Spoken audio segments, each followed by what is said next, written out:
Hello everyone. As you heard introduction from me, my name is Nakhawa. Basically, Nakhawa means a boat owner and a fisherwoman.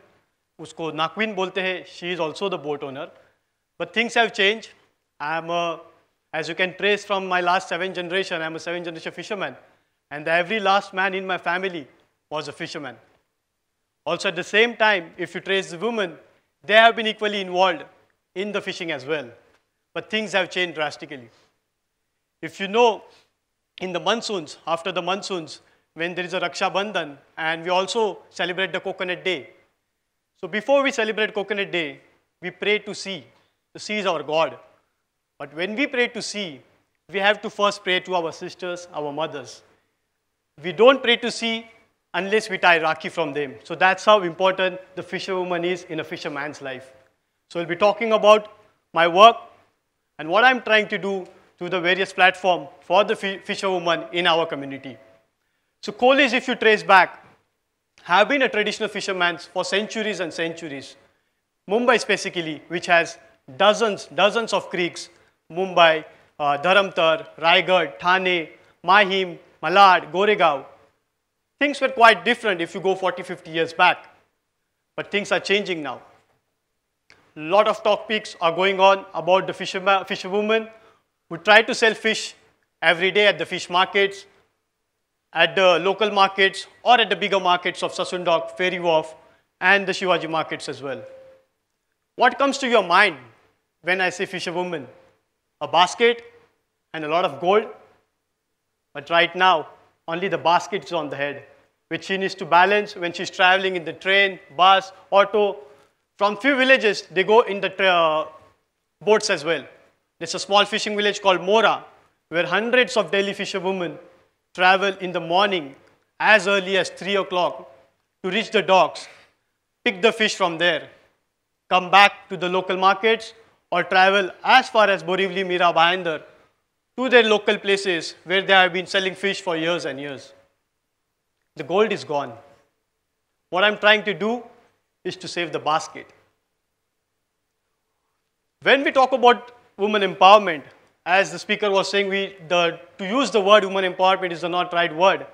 But due to that women empowerment, due to the modern techniques, today fisherwomen are sitting back home. They have lost the livelihood. Why? Because modernization, population boom, urbanization has made our creeks, which were our fishing grounds, completely polluted and inaccessible for us.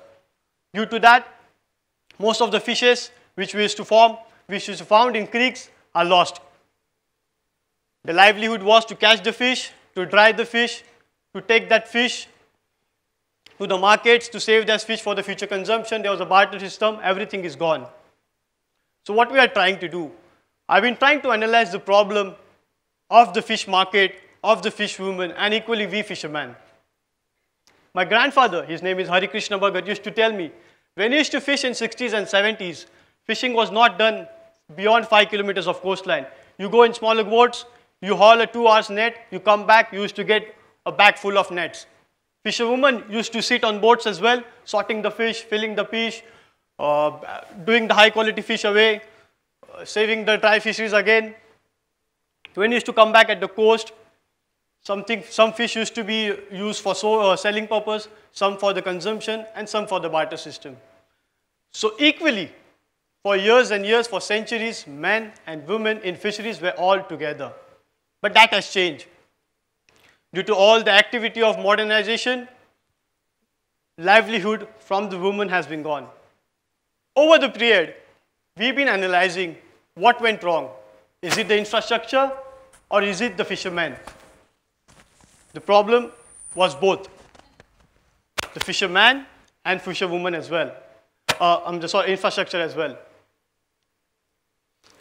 When in 2015, when I actively got into the fishing industry on the social platform, I realized that in the corporation I was working with, in 70 years, not a single fisherwoman meeting was taken in my fishing village.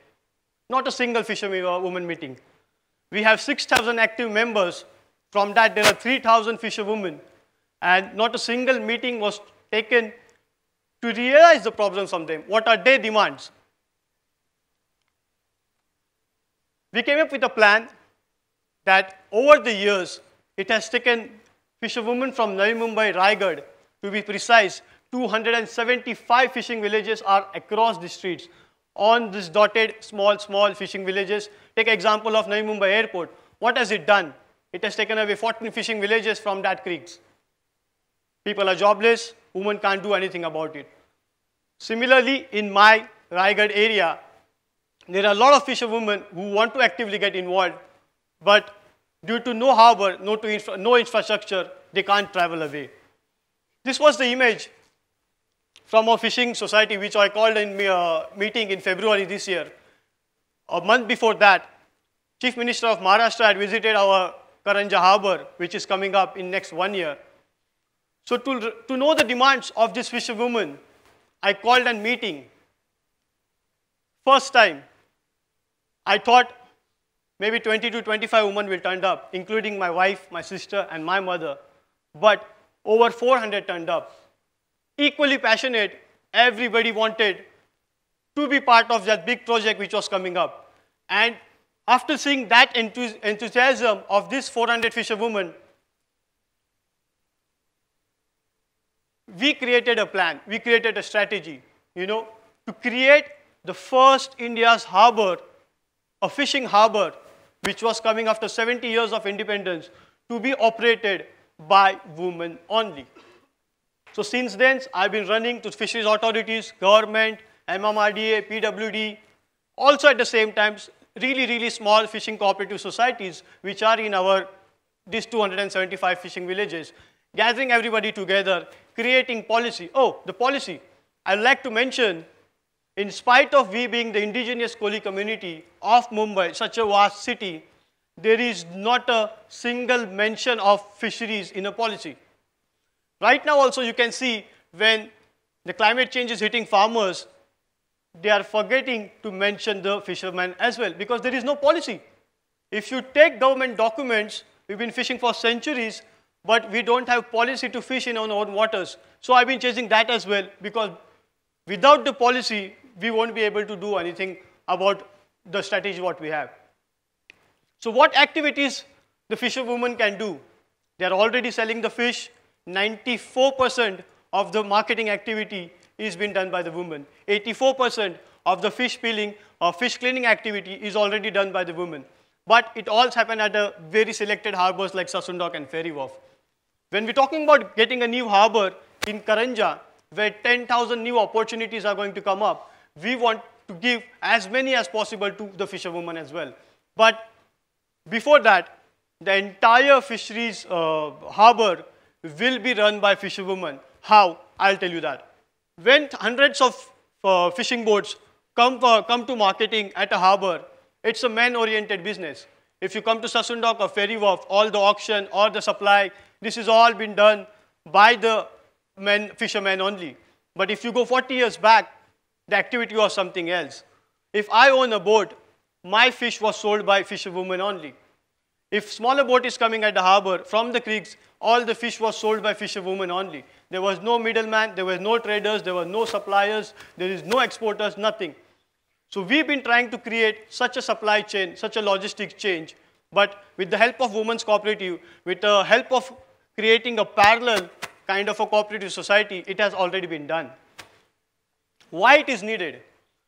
Because in India, in city like Mumbai, everybody is turning away from the filthy fish markets. Nobody wants to go in the fish markets. Fish markets, there is no budget, there is no cleanliness, there is no water facility, there is no dispose facility, there is no waste management. Everything is in a mess.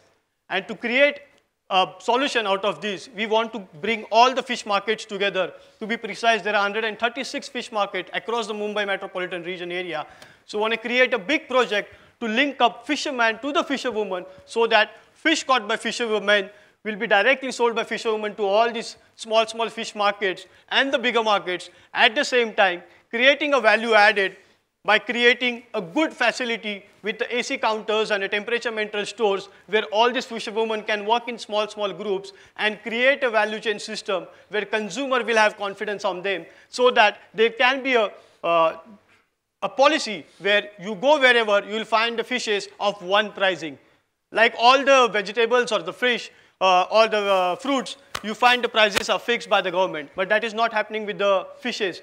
So with the help of such a large group, I think it is possible to do it. And that is what we've been trying to do it.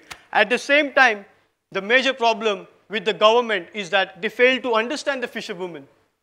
There's a policy coming up in 2019. It is called National Marine Fisheries Policies and Management and Bill 2019. It's a draft. After chasing them for 4 years, at least they have a draft in making where they are putting some policies so that fisherwomen can take funds from the Blue Revolution and small projects like getting insulated vans, getting ice tubs, setting up stores, they can get funding from that. But the problem is they fail to understand that fisherwoman or fisherman doesn't own any land. When I was talking about creeks which were getting filthy, you go years back, whatever harvesting we used to get, we used to come from the creek. But the locals of Mumbai, Navi Mumbai, have lost the harvesting, so the capacity was to do farming. So farming for like oysters, mussels, crabs, which was possible in hundreds of hectares of mangroves, which are still safe, but being destroyed in few places. We've been demanding as well, as the farmers own the land, we fishermen or fisherwomen don't own the land, especially fisherwomen. Because if you travel to Sindhudurg, Ratnagiri, or Pargal districts, there are few places where fisherwomen are coming forward, you know, to do oyster farming, to do mussel farming, to do crab farming. But the problem in Mumbai metropolitan region, everybody is under land grab. 275 fishing villages nearby, everybody wants the land. And that is why destroy the mangroves, destroy the wetlands, take the fishing villages, build the ports. That is what been happening. To change that, we agitated. We had protested at Azan Maidan, at the harbors in numbers, 5,000, 10,000 people, and raised our demands. But still nothing is happening. You can see the number of women there and the age. You can see what's the problem with the fishing community right now. So when I'm talking about infrastructure, I'm talking about modernization, getting the change. You won't find younger fisherwomen coming in this business. That is the whole problem about it. And when I'm empowering women for a couple of years, I've been getting the same resilience from the men as well. There was a recent election in my cooperative society where I had to lose election because I was fighting for the women. They don't want women to enter this. They don't want a parallel cooperative society to come in because they feel their jobs will be taken away. But we had given enough of chances for fishermen, and they hardly did anything about it. So now the time, with all you educated, all your support, we want help to create this market, to bring this supply chain, and at the same time, create a new hope so that younger generation, younger fisherwomen, like my wife, my sister, who has been trying to set up stalls at the fish festivals, to go at various Kolis seafood festivals, try to earn a revenue. And there are few more like that who wants to come into this value-added change, get value-added things from the fishing, and harbour is the new hope for that. I'd like to end it on a good note that these are the few things which we want to highlight. But at the same time, instead of creating policies and all, we've been fighting at the government for the fisheries rights as well. Because as I told you, like farmers, they own lands. We don't own sea. I cannot talk to a government and say, where I'm fishing is my part of, you give it on my name. So something like that, at least not the sea, but where the fishing villages are, where my home is, even that is not on my name. So we've been fighting for these smaller issues. So if the home is lost, everything will be lost. So with all your power, with all your support, I think we can change this, and you can have a word about this. Thank you very much.